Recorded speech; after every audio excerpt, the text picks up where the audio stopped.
Bill Gates, thank you very much for joining us on BBC Breakfast. I just wonder if I could first ask you, how important is it now to have a global response? Well, I'd say it's critical because the tools that are going to reduce deaths, the drugs, that's a global thing to get those out.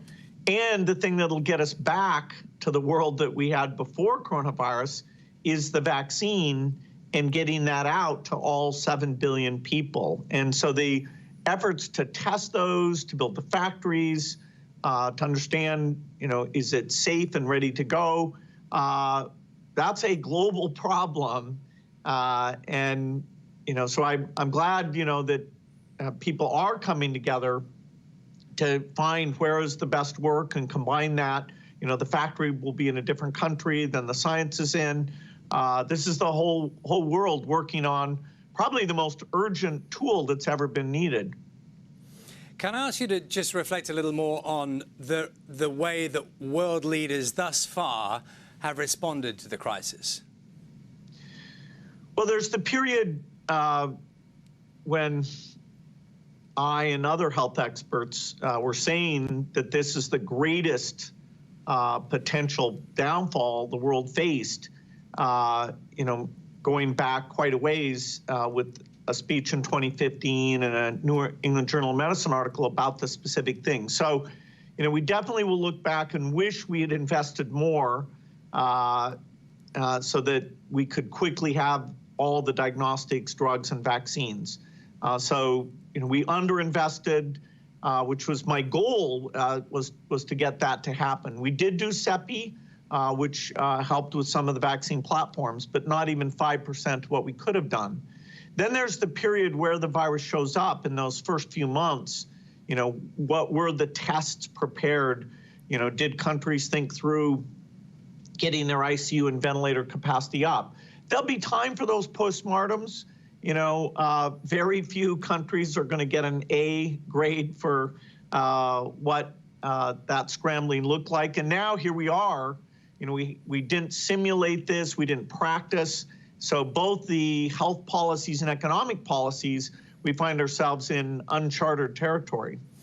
I know one of the messages you're very keen to put out there is about that there should be more international cooperation. Can you try and give us a sense of what that you think should look like in practice? Well, the coronavirus is going through waves. The first wave was very much China. And now there's a wave that almost all of the rich countries are experiencing very challenging epidemics. Hopefully by early summer, if the right type of isolation policies and testing policies have been implemented, a lot of the countries will be beyond the peak and looking at opening back up. Sadly, the developing countries, who as yet don't have a huge number of cases, are likely to have the worst of it because their ability to isolate, the capacity of their health system is far less than in the rich countries. And so the global cooperation is to help those countries and by helping them make sure the disease isn't spreading back to the other countries, and then to supercharge the therapeutics and vaccine work, which will involve expertise from all over the globe. Do you think there's a very real risk then, as leaders of developed countries try and deal with the situation, the crisis in their own countries, that not enough thought will go to those places you mentioned before that at this stage possibly haven't been thought about enough? Well, certainly, say we get a therapeutic that's partially effective, it'll be in short supply. What will the allocation be? Likewise for the vaccine. I do think that because the peak in the developing countries is coming later than in the rich countries, countries like, European countries, China, the US, we can take some of the, mask and ventilator and other things that have been ramped up and make sure that we keep making those things, but then they'll be needed. We'll have to ship those in developing countries. And we're seeing, China stepping up a bit in that way already. When you talk about a therapeutic, you're talking about a vaccine, I'm assuming. Is that right?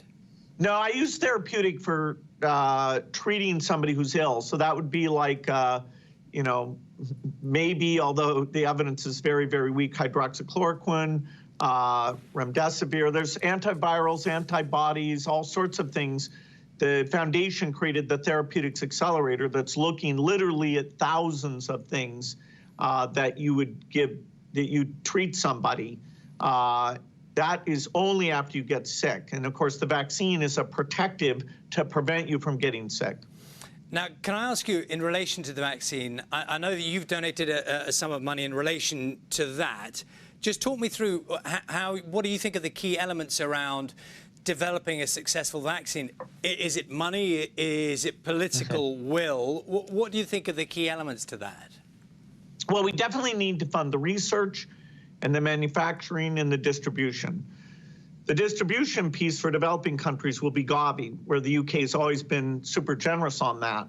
The research will need to fund about the 10 most promising constructs, because we won't know in advance which one will prove to be safe and effective. And being effective for older people whose immune system is weak is a huge challenge. If you really amp up the vaccine to do that, then you can run into safety issues. So we're going to have to take something that usually takes 5 or 6 years and get it done in 18 months. There is an approach called an RNA vaccine that people like Moderna, CureVac, and several others have that looks quite promising, but we can't count on that. So we'll back, 4 or 5 of those and 4 or 5 companies using a more conventional approach, which unfortunately the schedule for that would probably not be as quick as if this RNA platform that we've been funding directly and through CEPI over the last decade. You'll be aware a lot of people in the UK are asking what is a very simple and straightforward question, which is, when will there be a vaccine? How do you see that? Well, it's a perfect question, because we want to get back to the life we had before coronavirus. And, people are seeing the economic destruction, the psychological stress. This is such an unprecedented, very tough thing to deal with. The people like myself and Tony Fauci are saying 18 months. If everything went perfectly, we could do slightly better than that. But there will be a trade-off. We'll have less safety testing than we typically would have. And so governments will have to decide, do they indemnify the companies and really say, let's go out with this when we just don't have the time to do what we normally do. So 18 months is about what we'd expect. We're doing everything we can. We'll write checks for those factories faster than governments can, and they'll come along. It definitely shouldn't be money limited. It should be, all the best constructs, full speed ahead, science limited. As I understand it then from what you're saying is that it may be that there needs to be some compromise in some of the safety measures that would normally be expected to create a vaccine, because time is so crucial. Well, of course, if you want to wait and see if a side effect shows up 2 years later, that takes 2 years. So whenever you're acting quickly, like during the HIV crisis, they created a quick way of getting drug approval. There is a trade-off there. In that case, it worked super, super well. And here, we will, I think, be able to get some safety indications, but this is a public good. And so, those trade-offs, the governments working on a cooperative basis will be involved in the decision to say, hey, the regulator says go ahead, even though you haven't taken the normal time period.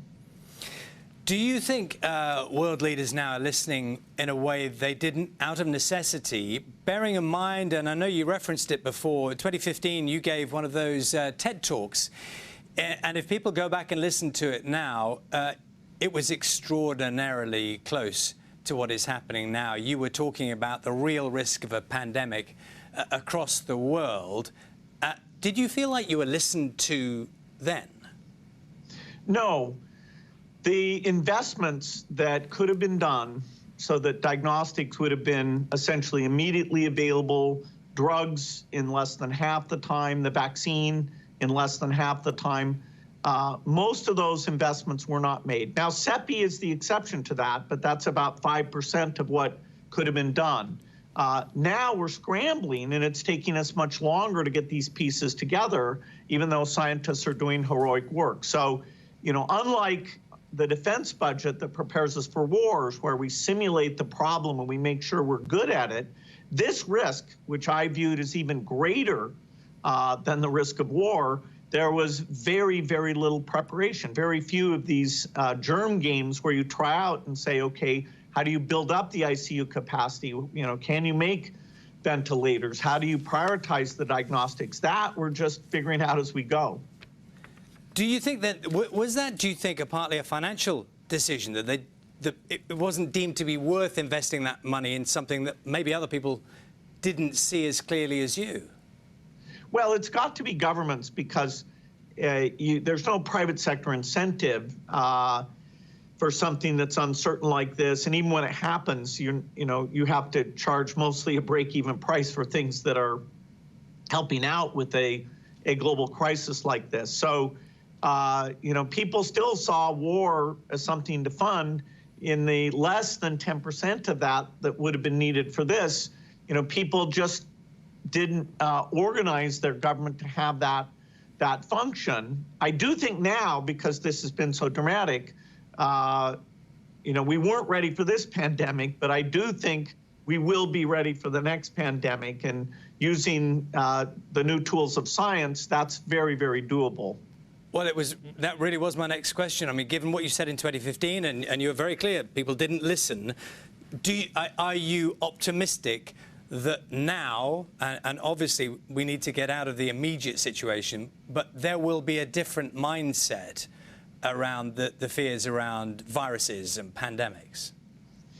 Yeah, your speed of reaction is so crucial here, because it grows exponentially. If you're there 2 months earlier, which some countries jumped on this faster than others, they really were checking to see if there was community spread. They got the diagnostics capacity up quickly. But, we should be able to have diagnostics within a month. We should be able to have therapeutics in more like 4 months, and a vaccine less than a year, if we're on standby with the right factories and the right science. And we should have rehearsed how we deal with all these shortages, with working together.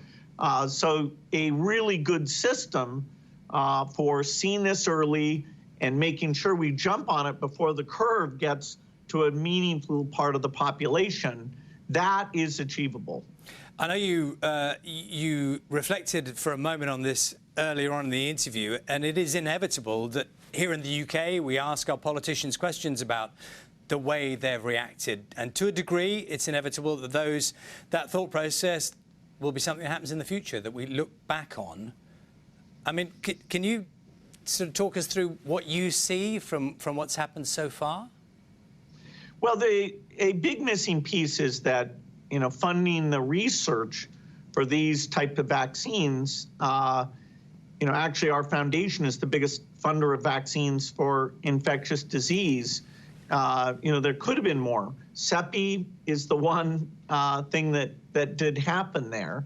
And, now the next phase is, once we get the cases way down, how much can we open up? And that now there is an opportunity for governments to see what others are doing, to see which ones do run into a rebound of the disease, and really share these deep understandings. Like, are young people part of the infection chain? So I do think we will deal with this opening up phase in a more collaborative, data-driven way than the first scramble, where sadly, many governments were slow to react. Can I just ask you finally, on a personal note? I mean, one of the things that we've all become very aware of is viruses know no boundaries, and everyone is affected. We are all human beings. And I just wonder, for you, yourself, looking at what's happening around the world, and also literally in a personal sense, with your friends and family, when How has it been for you? Well, I think everyone's life is completely disrupted. Your normal pattern of go to meetings, watch sports events. This thing, in my lifetime, this is the most dramatic thing. And, so now we're having to think through how do we rise to the occasion, get the scientists working together. I'm doing video meetings. I hardly see people at all. I ask myself every morning, did this really happen? And even though I worried about it, I still find it shocking how tough it is and how hard it's going to be to get back to the normal life that we had before. On that note, and on that note of normal, do you think things will go back to normal, or is that all changed?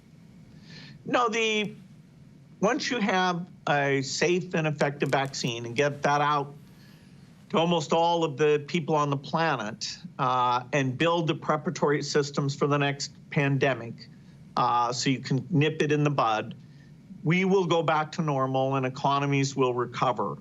But we have multiple stages to go through in terms of until we have that, how much can we open up? How do we help the developing countries?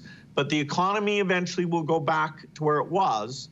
And innovation will help us not be at such a risk in the years after that.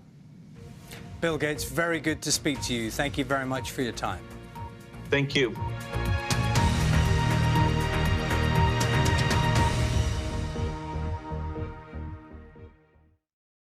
See the headlines as they happen and watch BBC News live in the app and get the full story with bbc.co.uk/news. Follow the story for all the latest with BBC News.